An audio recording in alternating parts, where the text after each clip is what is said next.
kami selalu diberkati. Kami rindu, kami haus akan firman-Mu. Allah akan bentuklah hidup kami, supaya hidup kami selalu dapat bisa berjalan di atas kebenaran. Berkatilah semua umat-Mu,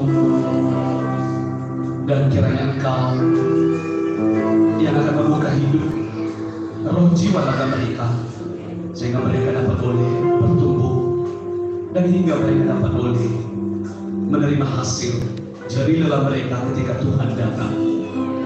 Di dalam nama Yesus Tuhan, kami siap mendengarkan firman-Mu ya Bapa. Haleluya.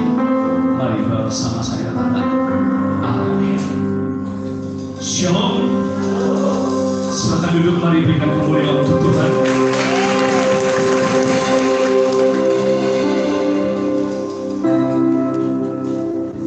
Saya melihat bahwa kemuliaan Tuhan ada selalu bersama dengan kita. Dan semua wajah-wajah di sini dipenuhi dengan wajah yang ceria dan wajah yang menanti-nanti untuk kita dapat boleh beribadah memeriahkan hari Natal nanti pada jam 5 sore. Oleh sebab itu kiranya kemuliaan Tuhan, kesehatan, kekuatan, semangat yang baru, sukacita selalu menyertai kita. Dan pada saat ini kita akan mendengarkan firman Allah. Firman Allah adalah kehidupan bagi kita. Tanpa firman Allah, kita bagaikan seperti orang yang berjalan di dalam kegelapan. Tapi bila kita hidup di dalam firman, maka perjalanan kita akan selalu diterangi. Perjalanan kita akan selalu diberikan kekuatan. Walaupun banyak liku-liku, walaupun banyak tantangan, walaupun banyak rintangan, tapi ketika firman itu ada di dalam hidup kita, maka itu adalah tongkat kekuatan kita. Amin. Saya menyapa semua juga yang sedang mengikuti ibadah live streaming dimanapun berada. Shalom, selamat hari Minggu dan selamat beribadah. Dan mari kita sama-sama untuk mendengarkan firman Allah. Begitu juga, jangan lupa untuk dibagikan supaya kita dapat menjadi berkat bagi mereka dan juga mereka menjadi berkat bagi dunia ini. Oke, puji nama Tuhan. Sekali lagi mari beri kemuliaan untuk Tuhan. Kita baca firman Tuhan yang terambil di dalam kitab Matius pasalnya yang ke-9, Matius 9 ayatnya yang ke-9 sampai ayatnya yang ke-10. 2 ayat saja. Pahami apa yang menjadi keinginan Tuhan dan bagaimana hidup kita diubah dan dibentuk oleh Tuhan. Matius 9 ayat 9 sampai 10.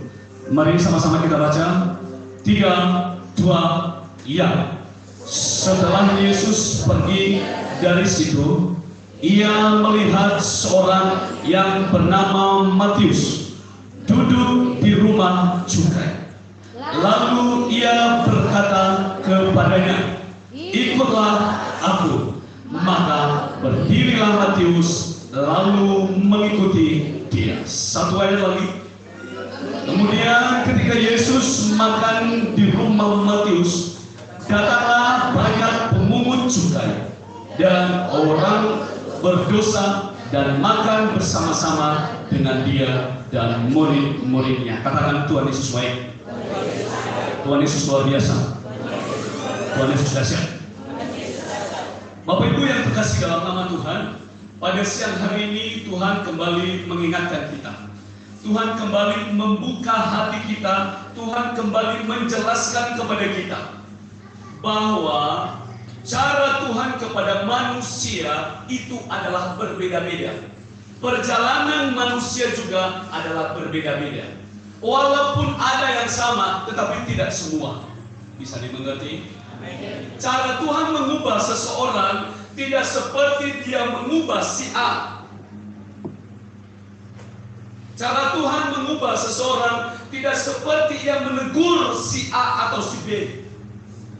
Kalau Tuhan mengubah seseorang, Tuhan itu sering memperhatikan di mana letaknya, di mana sesuatu apa yang akan diperhadapkan kepadanya atau tidak. Bisa kita mengerti? Kalau dia mengubah hidupmu, maka Tuhan itu sudah tahu bagaimana ia harus mengubah hidupmu. Karena cara mengubah hidup seseorang, Tuhan terkadang memakai cara-cara yang berbeda. Kadang dia menegur secara halus, ya. Kadang dia memberi pertanda-pertanda di dalam hidupmu. Kadang dia juga marah kepadamu. Bisa dimengerti? Kadang Tuhan juga memberi bahasa isyarat kepadamu. Jadi cara ini Tuhan gunakan untuk supaya kita dapat boleh mengerti bagaimana hidup kita yang lalu dan juga bagaimana kita dapat bisa mengubah hidup kita pada waktu yang akan datang. Bisa dimengerti, amin? Amin. Pahami terus ya, pahami. Kalau Tuhan mengubah ibu-ibu dengan teguran-teguran, bukan berarti bahwa Tuhan juga akan selalu menggunakan cara itu mengubah kaum bapak-bapak dengan teguran-teguran. Tidak. Kadang Tuhan menggunakan cara yang berbeda-beda. Kadang Tuhan mengubah kita lewat penyakit. Lihat, kalau orang sedang sakit, barulah ia menyadari bahwa ia telah berbuat dosa. Jangan kamu menganggap bahwa sakit itu diakibatkan karena dosa semua. Tidak. Kadang penyakit itu diakibatkan karena Tuhan mempunyai rencana dalam hidup kita. Kadang kita sakit karena memang Tuhan izinkan. Tapi untuk memeriksa sebenarnya bagaimana, apakah kita dapat bisa bertahan sampai pada kesudahannya atau lari kepada dukun. Kadang Tuhan mengizinkan penyakit ditimpa oleh keluarga kita. Penyakit membuat kita menangis, penyakit membuat kita sedih. Tapi Tuhan tahu, saudaraku, bagaimana cara yang tepat untuk mengubah hidupmu. Amin ya. Nah, jadi demikian juga dengan pemungut cukai ini. Pemungut cukai ini dipanggil oleh Tuhan bukan dengan cara yang keras. Pemungut cukai ini ditegur oleh Tuhan bukan dengan cara hajaran atau pukulan, tapi dia menggunakan cara untuk berbicara terlebih dahulu. Tuhan tidak langsung marah. Tuhan tidak langsung ngambek. Tuhan tidak langsung berkata kepadamu, hai orang berdosa, ikutlah aku. Tidak. Tapi Tuhan hanya berkata, memakai satu kata saja, ikutlah aku. Amin. Bisa dimengerti? Amin. Jadi Bapak Ibu yang terkasih dalam nama Tuhan, bahasa Tuhan kepada kita setiap harinya haruslah kita mengerti. Bahasa Tuhan setiap harinya kepada kita haruslah kita memahami bahwa sebenarnya bahasa Tuhan itu bukan bahasa yang dipenuhi dengan amarah, bukan bahasa murka, bukan bahasa pukulan, melainkan bahasa Tuhan sebenarnya adalah bahasa yang lemah lembut bagi kita. Yang lemah lembut bagi saudaraku. Ikutlah aku, layanilah aku. Amin. Namun, dengarkan saudaraku. Manusia kadang kalau Tuhan sudah memakai kata lembut, bahasa lembut bagi kita, terkadang kita naik kuping loh. Terkadang kita mengabaikan loh. Ayo sudah, kata-kata Tuhan kan bagus. Kata-kata Tuhan kan lemah lembut. Kata-kata Tuhan kan dipenuhi dengan kasih. Nah, hati-hati. Kalau dia memakai bahasa yang lembut, kalau dia memakai bahasa yang halus buat saudara-saudara, bukan berarti dia tidak akan marah kepadamu. Bukan berarti dia membelamu dalam kesalahan. Bukan. Tapi kalau dia memakai bahasa yang lembut kepadamu, itu berarti bahwa ia mengasihimu. Amin ya. Kalau dia sedang berbahasa-bahasa lembut kepadamu, kepada keluargamu saat sekarang, tanggapilah itu. Kalau dia sedang berkata kepadamu, mari berdoa, mari layanilah aku, mari jadi berkat bagi orang lain. Maka selalu firmanku, sembah aku setiap hari, hai anakku, hai keluargaku. Maka itu bertanda bahwa Tuhan tidak ingin menghajarmu. Tapi kalau main-main, gak ada lagi bahasa ini. Gak ada lagi bahasa ini, saudaraku. Kalau Tuhan sudah mulai marah, mulai kecewa, gak ada lagi bahasa ini. Percayakah? Gak ada bahasa itu bagimu, ikutlah aku. Gak ada. Dia paksakan kamu dengan caranya. Namun ketahuilah, rancangan Tuhan dalam hidup kita adalah rancangan yang membawa damai sejahtera, bukan rancangan kecelakaan. Oleh sebab itu, sebelum Tuhan marah, sebelum Tuhan menegur, sebelum Tuhan menyampaikan kepada kita sesuatu lewat pertanda hidup kita, kita harus menghargai, menghormati. Seperti apa yang dia katakan, mari ikutlah aku. Mari rubahlah hidupmu tahun 2022 ini. Amin. Mari awalilah, bentuklah yang baru pada tahun 2022 ini, supaya engkau nanti dapat bisa menuai pada akhirnya. Amin, bisa dimengerti.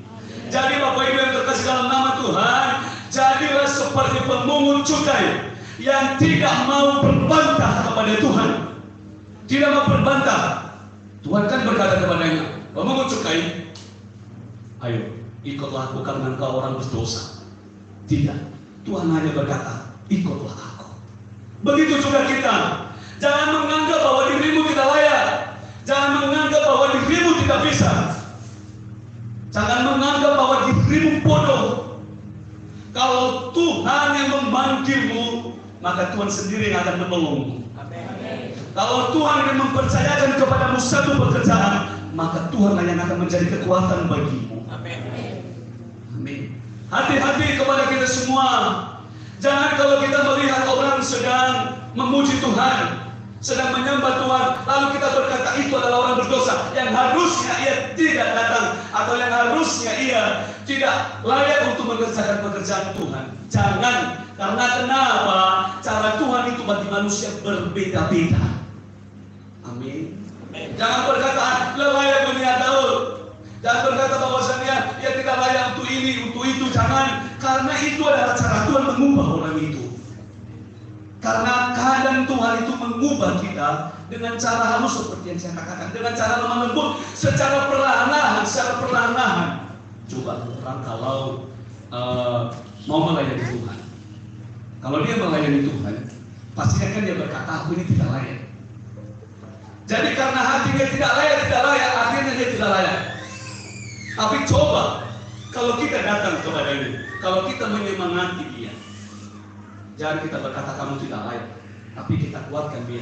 Hei saudaraku, kamu layak memuji Tuhan. Maka dia pasti menerima satu semangat. Amin. Dan di dalam perjalanannya, pada saat dia melayani Tuhan, semakin lama ia semakin mengerti, semakin lama ia semakin tahu, semakin lama ia semakin memahami bahwa Tuhan memakai dia, dan disitulah ia menawari pertobatan. Amin. Dan disitulah baru dia menyadari, saudaraku. Oleh sebab itu, yang tidak layak itu pun panggil untuk supaya dia menjadi layak. Bukan orang yang layak yang dipakai oleh Tuhan. Kalau memang dia sudah layak, artinya nggak ada kelebihan bagi kita. Nggak ada sesuatu keberhasilan kalau yang kita lihat itu hanya orang yang layak. Kalau memang dia sudah layak, ya sudah layak lah. Tapi yang kita cari sekarang, yang tidak layak menjadi layak. Amin. Amin. Kalau Tuhan itu memiliki banyak cara mengubah hidup seseorang. Contohnya lihat orang-orang jalanan itu, pasti dia berkata, indah, saya ini tidak layak daun lupa. Tapi coba berikan dia semangat, berikan dia sukacita, dorong dia untuk memuji, memuliakan Tuhan, melayani Tuhan. Maka Nikodoro, tengah-tengah perjalanannya adalah sadar diri dia. Jadi tanpa awal kena salamnya, tanpa awal kena, tanpa bertuna kena, tanpa kamu berkata kepadanya, tanpa kamu singgung dia sendiri sudah sadar. Itu dia. Dengan dia berdoa di atas altar, dengan dia menari, dengan dia memuji Tuhan, maka dengan itu lewat itu dia sadar bahwasanya dia telah berbuat salah. Jadi nggak ada bahasa bahwasanya kita harus menegur dia dengan kata-kata. Kadang Tuhan tidak menegur kita dengan kata-kata. Bisa kita mengerti. Tuhan memiliki banyak cara. Kalau contohnya ada orang berdosa di luar sana, di samping jalan, dia pencuri, dia segala macam apa yang diperbuat dia. Tiba-tiba dia datang di sini, ya kita suruh berdoa sapaan. Tiba-tiba dia jadi singer, tiba-tiba dia jadi tiba-tiba dia jadi pemberita firman, jadi pendoa. Maka percayalah, tidak kurang dari 3 bulan dia itu sudah sadar. Tanpa kita katakan kepadanya, kamu telah berbuat dosa, tinggalkan itu. Tanpa kita katakan kepadanya, hei, kenapa kamu lakukan itu? Hei, kenapa kamu lakukan itu? Tidak, dia sendiri sudah tahu sebelum kamu katakan. Jadi caramu yang tepat adalah panggil dia untuk melayani Allah. Amin. Amin. Barulah dia sadar, berikan kemuliaan untuk Tuhan. Kalau kita sampai berkata, bertobatlah. Sampai bertobatlah. Sampai berkata bahwasanya jangan lakukan itu. Itu hanya sebatas kata-kata. Tapi coba berikan satu pekerjaan di tangannya. Sadar sendiri, ya banyak saya salah ya. Karena saya telah memiliki satu pekerjaan, ya udahlah saya jaga, udahlah jangan saya buat macam-macam. Kan begitu. Amin. Tapi kalau kita biarkan saja untuk mencari-cari. Ini strategi Tuhan, ini cara Tuhan mengubah orang berdosa, yaitu pemungut cukai ini. Oleh sebab itu jangan hakimi siapapun. Jangan kamu berkata kepada yang tidak layak. Barulah nanti kamu berkata kepada yang tidak layak setelah mungkin dia sudah menjadi pekerja, dia sudah menjadi pelayan Tuhan. Lalu tiba-tiba dia terus berbuat masalah, terus dia berbuat terus masalah. Barulah kita berkata dia tidak layak. Tapi kalau dia masih belum mengerjakan, dia masih belum dilibatkan dalam satu pekerjaan Tuhan, itu berarti dia masih layak. Bisa dimengerti? Saya contohkan seperti begini, dia sudah melayani Tuhan. Besoknya berbuat lagi. Itu baru kita katakan tidak layak. Tapi kalau orang ini sama sekali dia belum mengerjakan pekerjaan Tuhan, dia belum terlibat dalam segala apapun di dalam gereja, di dalam kerohanian, itu masih ada peluang untuk kita berkata dia layak. Bisa dimengerti? Jadi jangan pernah kita, kalau kita melihat orang, lo layak melihat layak. Yang penting dia dan kita harus tetap bergandengan tangan. Pemungut cukai orang berdosa tidak suka berbantah. Bantah kan? Apa kata Tuhan sebenarnya? Ikutlah aku, yang langsung mengikuti Tuhan. Artinya kalau kita mau mengikuti Tuhan, pengorbanan, waktu, tenaga harus memang benar-benar kita pertaruhkan kepada Tuhan. Amin. Jangan pakai hitung-hitungan. Jangan berkata, ya kan ini ibadah hari umum, nanti sekalian saya aja nanti sekalian gabung di ibadah Natal ya. Sudah nggak usah saya ibadah dulu pagi-pagi. Kan nanti ada ibadah Natal. Kan ada orang itu. Kan seperti begitu. Apalagi nanti kita kan Natal. Jangan. Ya sudahlah, karena itu pagi-pagi tahu tadi mana usah-usah katanya bahan Natal tadi. Wah, sudah parah. Oh, seperti itu. Haleluya, amin ya. Asik karena saya melihat, oh ya, rasa bisa kira bahan Natal lagi. Amin ya. Kalau kita saudara yang terkasih, kalau kita mau ya menjadi seorang murid Tuhan yang diberkati seperti pemungut cukai, kalau Tuhan sudah berkata kepada kita, kalau Tuhan sudah memanggil kita ikutlah aku, maka yang menjamin hidup kita sepenuhnya seutuhnya adalah Tuhan Yesus. Yes, amin. Yang bertanggung jawab kepada kita, bukan saudara kita, bukan orang lain. Kalau Tuhan yang memanggilmu, kalau Tuhan yang memakaimu, Dialah sendiri yang akan bertanggung jawab dalam hidupmu. Dia sendiri yang akan menguatkanmu. Amin ya. Bisa dimengerti? Oleh sebab itu jangan pernah ragukan sesuatu hal apapun itu. Kalau kamu meyakini kamu telah dipanggil, kamu telah diberkati, kamu telah mengerti firman Allah, maka itulah yang akan bertanggung jawab kepadamu di dalam perjalananmu, liku-likumu, keluargamu, pekerjaanmu, segala apapun rencanamu adalah Tuhan yang campur tangan bagimu. Amin ya. Semua yang ada di sini adalah sama seperti pemungut cukai yang diubah Tuhan. Dan ketika mereka diubah Tuhan, mereka sampai dikenal sampai membumi. Mereka sampai dikenal ke seluruh dunia. Itulah yang diinginkan oleh Tuhan kepada kita. Itulah harapan Tuhan bagi kita. Sudahkah kita memperoleh buah dalam tahun ini? Sudah berapa orang yang kita selamatkan? Sudah berapa keluarga yang kita panggil untuk kita menjadi berkat baginya? Ataukah dalam satu tahun ini sama sekali kita pun membawa jiwa-jiwa kepada Tuhan? Seperti kesaksian Bapak Riki, saya berkata kepadanya kemarin, Bapak Riki baru juga pulang, tapi sudah mendapatkan buah. Itulah yang diinginkan oleh Tuhan. Ranting itu, bila ranting patah kan, ranting itu haruslah ia memiliki buah. Tanpa buah, maka ranting itu akan membusuk keadaannya. Lebih baik tak tebang, lebih baik tak foto. Tapi ranting itu yang telah diberkati, yang subur, pasti memiliki buah. Dengan ia memanggil jiwa-jiwa, menyerukan pertobatan kepada dunia ini, dan menjadi pelayan Allah yang sejati. Amin ya. Jadilah seperti pengunjungkan yang telah dipanggil oleh Tuhan. Ikutlah aku.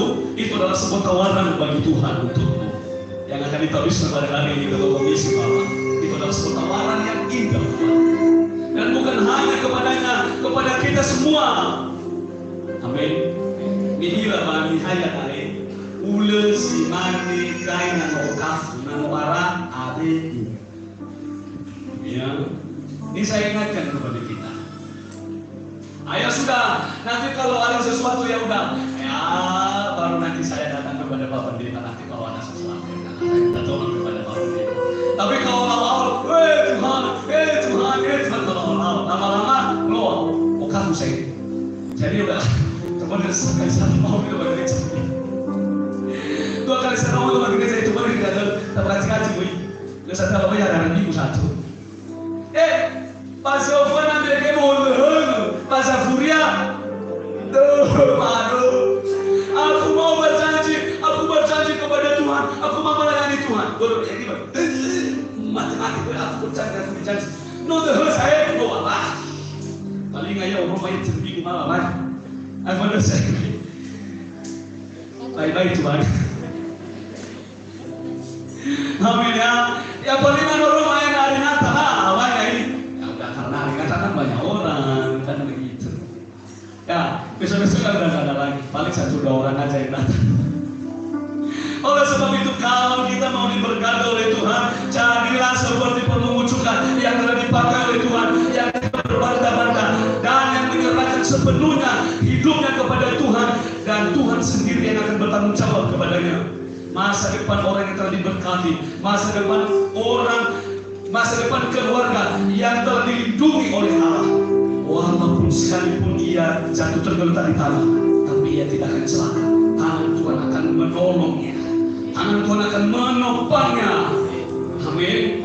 Oleh sebab itu, undanglah selalu Roh Kudus Tuhan di dalam rumahmu dengan cara berdoa, selalu memuji Tuhan, menyembah Tuhan setiap malam. Ambil waktumu menyembah Tuhan, berdoa kepada Tuhan. Gak perlu besar-besar suara kalau berdoa, gak perlu.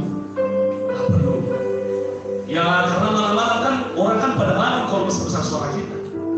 Tapi kalau mau berdoa bersekutu dengan Tuhan, ambil waktu yang tenang berdoa kepada Tuhan. Kalau Tuhan ada di dalam rumahmu, sama seperti ketika Tuhan ada di atas perahu bersama dengan muridnya. Bagaimanapun kuatnya gelombang, bagaimanapun kencangnya angin itu, mereka tidak akan celaka karena Yesus ada di samping mereka. Amin. Mereka tidak akan takut karena mereka kapanpun dimanapun tinggal mereka berseru kepada Tuhan. Tuhan, perhatikan aku. Tuhan, perhatikan aku. Ini gelombang Tuhan. Ini angin Tuhan. Apa kata Tuhan? Dia mengeluarkan tangannya, dia menghentikan badai itu. Bukan berarti saudaraku kalau Tuhan sudah ada di dalam hidup kita, bukan berarti kalau Tuhan sudah memberkati rumah tangga kita tidak ada cobaan, tetap ada cobaan. Saya tidak mengerti. Tetap ada tantangan. Yesus pun ada di atas perahu, yang harusnya kan ombak itu harus dihargai Yesus. Dia diombak lagi ini harga Yesus. Tidak bahasa menurut saya bahwa Yesus dan menurut Gevado ya. Kemana saya ombak dah, kemana nanti saya lihat Yesus. Bisa dimengerti? Oh, kenapa ombak ini, kenapa angin ini? Loh, masa dia tidak menghargai Yesus? Dia tahu-tahu ada Yesus di atas perahu. Masa dia melakukan sesuatu yang membuat murid-murid menjadi takut? Memang itu harus terjadi. Itu harus terjadi. Kalau cobaan datang, kalau tantangan datang, kalau rintangan ada di depan kita, sebenarnya haruslah kita mengerti bahwa lewat itu Tuhan ingin melihat bagaimana kepribadian kita sebenarnya. Amin ya. Jadi jangan berkata bahwa saya betul yang Bu Michael yang di gereja. Mana mau ke Bu Michael? Ya kan? Ya karena kenapa? Kadang-kadang Tuhan dikit-dikit mencoba, bukan mencoba, melihat hatimu. Amin. Sepanjang kamu kuat, sepanjang ada waktu, maka layanilah Tuhan, pujilah Tuhan. Kecuali kalau kamu sudah tidak bisa bangun lagi, ya sudah, berdoa saja kepada Tuhan, menyanyi Tuhan, ikuti live streaming. Tapi banyak orang di tahun baru ini dulu yang mengutamakan tahun baru itu kasih bayar usaha. Banyak orang sekali minum baterai saya di tahun baru untuk bahasa kita. Nanti itu dulu selesaikan beribadah kepada Tuhan. Amin. Orang-orang yang mati dia karena mereka menguburkan orang-orang mati mereka. Kalau mau mengikuti Tuhan, jangan sama seperti seorang pencangkul. Ia mencangkul lalu yang melihat ke belakang, itu tidak layak kepada Tuhan. Kalau mau ikut Tuhan saja, ikut Tuhan saja. Kecuali kalau hujan deras, tapi kalau pun ada mantel ya usahakan saja. Amin ya. Kalau waktu diatur Tuhan, mau datang setelah 11 jam 11 tidak apa-apa, kalau maklumi karena hujan. Tapi kalau tidak hujan ya awas. Tuhan memperhatikan di sini ada mata Tuhan di pagar itu. Iya, ada mata Tuhan di pagar itu, mulai dari atas itu. Ayo dari pagar itu loh, ada sorotan kamera khusus itu. Itu. Jadi kita boleh tahun baruan kepada keluarga kita kemanapun, tapi yang lebih utama dulu kita berikan waktu kita untuk melayani Tuhan. Amin ya.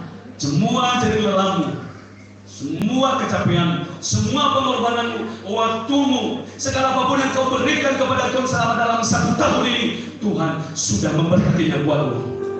Tuhan sudah memberkati di dalam rumah tanggamu. Berikan kamu yang untuk Tuhan. Oleh sebab itu layanilah Allah dengan sepenuh hati, dengan sukacita, maka hidup akan selalu diberkati oleh Tuhan. Tahu nggak? Orang yang menyadari dosanya, orang yang menyadari pelanggarannya, berkat yang diterimanya melebihi dari orang yang ada di sekitarnya, melebihi dari orang-orang yang berasa bahwa dirinya hebat. Karena kenapa? Pada waktu itu ketika seseorang berdosa, aku ini adalah pemungut cukai, aku telah memeras orang. Ia menyadarinya, dan Tuhan melipat gandakan kepadanya berkat-berkat. Begitu juga buatmu di tahun 2022 ini, carilah berkat Allah. Jangan terlena dengan berkat. Amin ya. Jangan terlena dengan berkat. Tapi biarkanlah kau mencari sumber berkat itu di dalam Yesus Kristus. Saya berdoa kiranya Allah memberkati setiap keluarga yang ada di tempat ini. Pergumulan diberkati oleh Allah. Dan kepada Bapak Ibu diberi umur yang panjang. Tuhan memberkati. Mari kita berdiri, kita akan berdiri kepada Tuhan.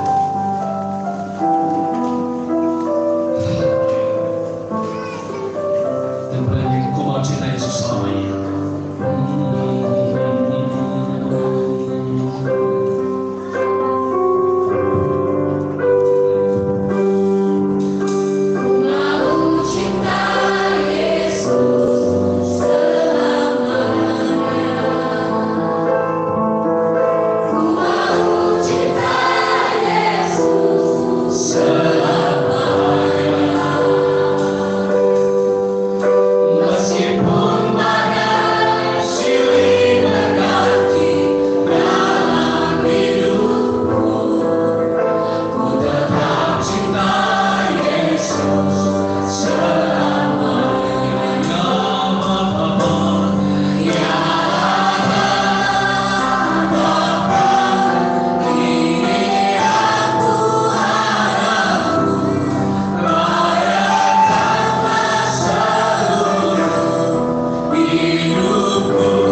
Saudara-saudara, yang terkasih dalam nama Tuhan Yesus Kristus, oleh kasih anugerah Bapa, pada hari ini saudara kita Desmond Jayanggia sebagai orang tua ayah, Siti Murni Zega sebagai istri, dan begitu juga dengan Hartaman Gia sebagai saudara, menyerahkan diri sepenuhnya di hadapan Allah untuk menjadi bagian dari warga Gereja Kristen Anugerah GKA Jemaat Persatuan Iman.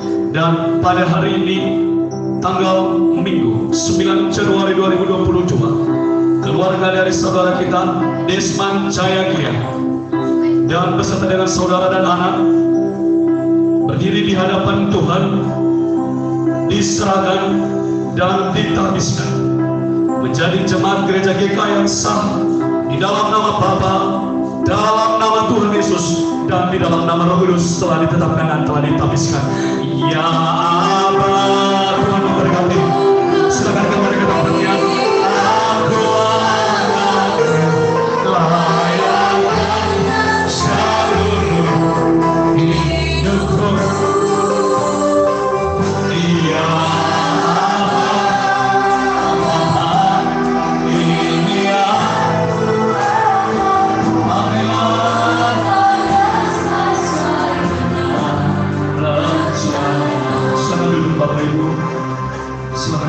Tuhan Yesus baik. Saudaraku, umat Tuhan, seperti apa yang telah difirmankan oleh Tuhan, bahwa mereka akan terus datang dari utara, timur, barat, selatan, dari ujung ke ujung akan terus datang sampai memenuhi seluruh bumi. Hampir setiap bulan kita menghabiskan umat-umat Tuhan. Oleh sebab itu, bertandinglah untuk selalu menjadi yang terdepan, bukan terbelakang. Berikan kemuliaan untuk Tuhan. Dengan saat kita melihat jalan, saat kita melihat jalan, saat kita serahkan kepada seorang Tuhan yang hari ini mari kita ke depan dan mari para pelayan untuk kita sama-sama mendekati mereka. Hanya hatiku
percaya.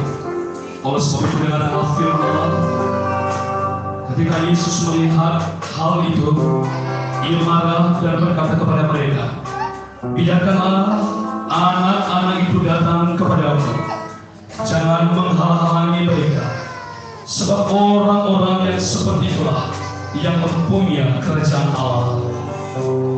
Dan itu firman Aku berkata kepadamu, sesungguhnya barang siapa tidak menyambut kerajaan Allah seperti seorang anak kecil, ia tidak akan masuk ke dalamnya. Lalu ia memeluk anak-anak itu dan sambil meletakkan tangannya atas mereka dan ia memberkati mereka.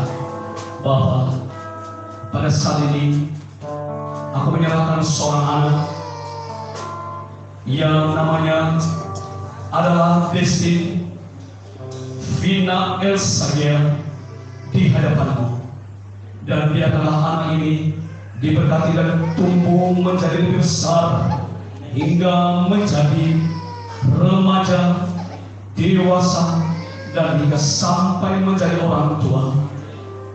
Biarlah Engkau menyertainya, dan biarlah Engkau mengirimkan roh-Mu dalam hidupnya, yaitu roh kehidupan, roh kebenaran, hikmat, kebijaksanaan, pengertian, kepintaran, dan biarlah roh Allah selalu melindunginya setiap saat dan setiap waktu.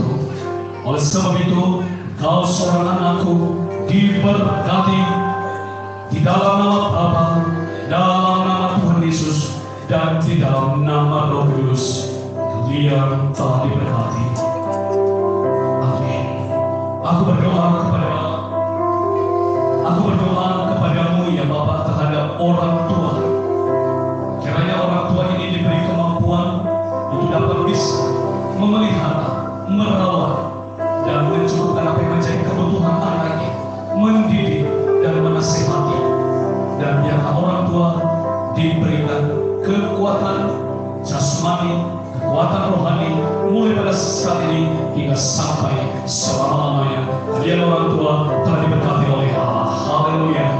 Dan kita lanjutkan lagi pemberkatan anak. Haleluya. Begitu juga dengan seorang anak yang bernama Syukurfian Theodorus Lasik, yang aku bawa di hadapanmu Tuhan, dan yang sedang diberkati oleh tanganmu. Dan dengan kuasa daripada Roh Allah, maka anak ini diberkati. Maka dengarkanlah firman Allah. Ketika Yesus melihat hal itu, ia marah dan berkata kepada mereka, biarkanlah anak-anak itu datang kepadaku, jangan menghalang-halangi mereka, sebab orang-orang yang seperti itulah yang mempunyai kerajaan Allah. Aku berkata kepadamu, sesungguhnya barang siapa tidak menyambut kerajaan Allah seperti seorang anak kecil, ia tidak akan masuk ke dalamnya. Lalu ia memeluk anak-anak itu dan sambil meletakkan tangannya dan mereka di atas mereka, lalu ia memberkatinya. Bapa, aku berdoa kepadamu, kiranya anak ini tumbuh menjadi besar hingga menjadi remaja, dewasa, dan sampai menjadi orang tua. Dan biarkanlah Roh Allah ada di atasnya, dan biarkanlah roh kebenaran membimbingnya. Biarkanlah roh kebijaksanaan, pengertian, kebajikan, kehidupan, dan semua yang diberikan Allah biarlah menguasai hidupnya, mulai pada saat ini hingga sampai selama-lamanya. Anak ini telah diberkati, Allah menyertaimu sampai selama-lamanya. Hamba berdoa kepadamu buat orang tua, baik orang tua laki-laki, begitu juga dengan seorang ibu rumah tangga. Engkaulah yang memberkati mereka, memberi kemampuan kepada mereka untuk dapat bisa mendidik dan menasehati, mengajar anak mereka untuk membawa mereka kepada jalan kebenaran. Maka orang tua, yaitu kalian orang tua yang anaknya diberkati pada hari ini, diberkati dalam nama Bapa, dalam nama Tuhan Yesus, dan di dalam nama Roh Kudus. Haleluya, haleluya, amin. Ya Aba.